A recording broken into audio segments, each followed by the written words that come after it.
GCC, welcome back. This is a chapter 14 video. It is the 5th video in this chapter. So now we're going to have a new topic.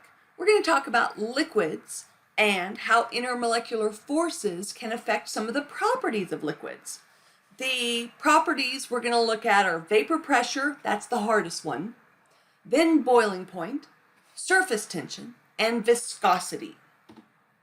So vapor pressure, what does that mean?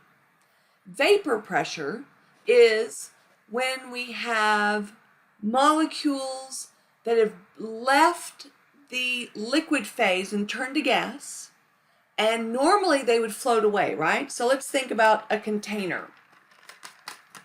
An open container will have atoms and molecules from the liquid break away and float away. That's called evaporation, right? So evaporation.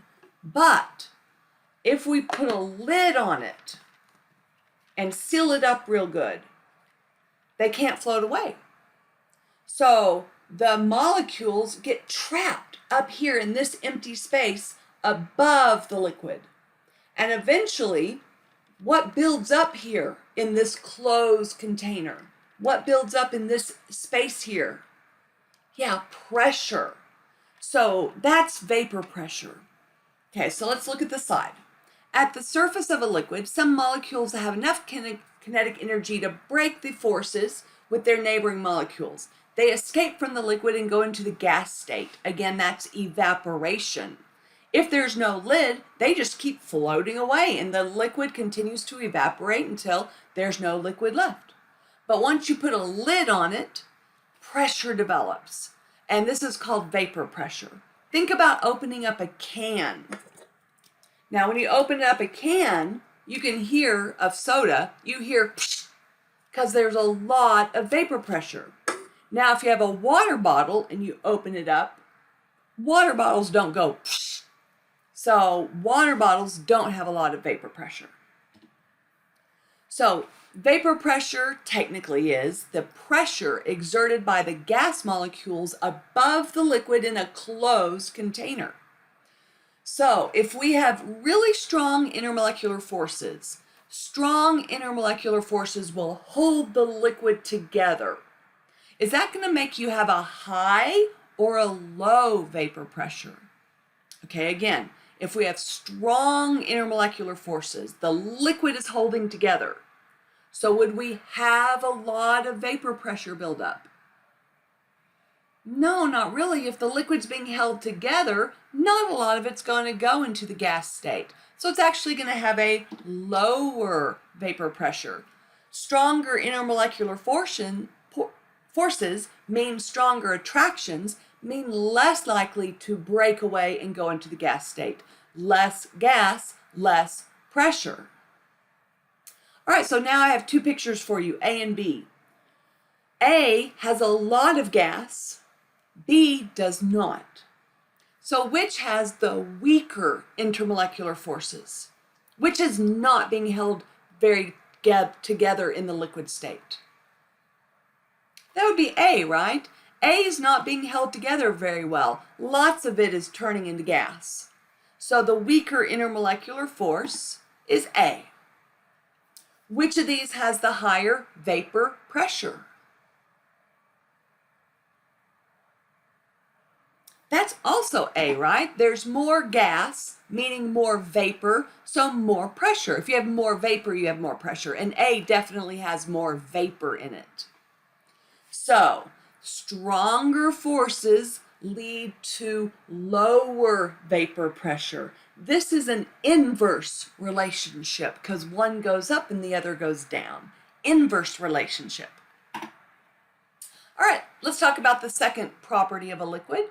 Boiling point, BP, lowercase bp actually. What is a boiling point? Well, it's the temperature where a liquid boils and changes to a gas. If we have strong intermolecular forces that hold the liquid together, is that going to make the boiling point higher or lower? Again, let's say the liquid is really held together well. The forces are strong. Yeah, that's going to make a high boiling point. We're going to need more energy to break up that liquid if it's really held together by strong forces. So higher boiling point. Strong forces mean the molecules are held tightly together, so more energy is required to pull them apart. So you're going to need a higher temperature to pull them apart into the gas state, because that's what we do when we boil. We take liquid molecules that are touching and pull them apart so they can be a gas with lots of empty space. So it takes energy to pull molecules apart. And if the forces are strong, it's going to take a lot of energy, higher boiling point. This also means the melting point will also be relatively high as well. And that's really all there is to boiling point. Stronger forces, higher boiling point. So this is a direct relationship. When one goes up, the other goes up as well. Surface tension. Surface tension, this is surface molecules and they hold on to each other. This is why liquids on a clean car make little beads. Water does. So surface tension is how well the surface molecules are attracted to each other. So if the liquid has strong intermolecular forces holding it together, is that going to be strong at the surface as well, or will it be low, high or low? Yeah, it'll be high. If we have strong attractions in the liquid, the ones at the surface will also be strongly attracted. So if we have high intermolecular forces, we're going to have high surface tension. So stronger intermolecular forces mean molecules are attracted. So molecules stay held together with more surface tension. So here's two droplets, drop A and drop B. Which drop of liquid has a higher intermolecular force? Yeah, A, it's being held together, isn't it? Which drop has more surface tension? It is also A. A is being held together, so it has strong forces and thus high surface tension. Drop B spread out. It did not hold itself together, it just let go and spread out. So B was weak forces and weak surface tension. These are just some pictures showing water surface tension. So after rain on a leaf, the water beads up because of surface tension. You can float a paper clip if you lay it flat on water because of surface tension.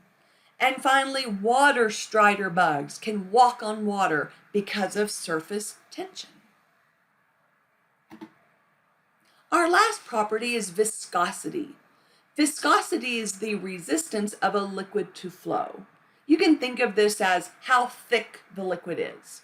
Like oil flows slowly. It has a high viscosity. It's thick, like honey. Vodka flows rapidly. It pours and just comes out easily. It has a low viscosity. So the stronger the intermolecular forces holding the liquid together, is that going to make higher or lower viscosity? So if we're being held together by strong forces, we're going to have higher viscosity. Higher, so the molecules are held together, so the flow is hindered and slow. So again, if the forces go up, viscosity goes up. This is a direct relationship. So let's fill in the blanks with increase or decrease. As the forces increase, viscosity will increase as well. Boiling point will increase, yes. Surface tension will increase, and vapor pressure will decrease. Vapor pressure is the only inverse relationship. The other three were direct relationships. All right, good job. So we'll come back and we have one more video to go in chapter 14. Stick with it. You got this, GCC. Bye-bye.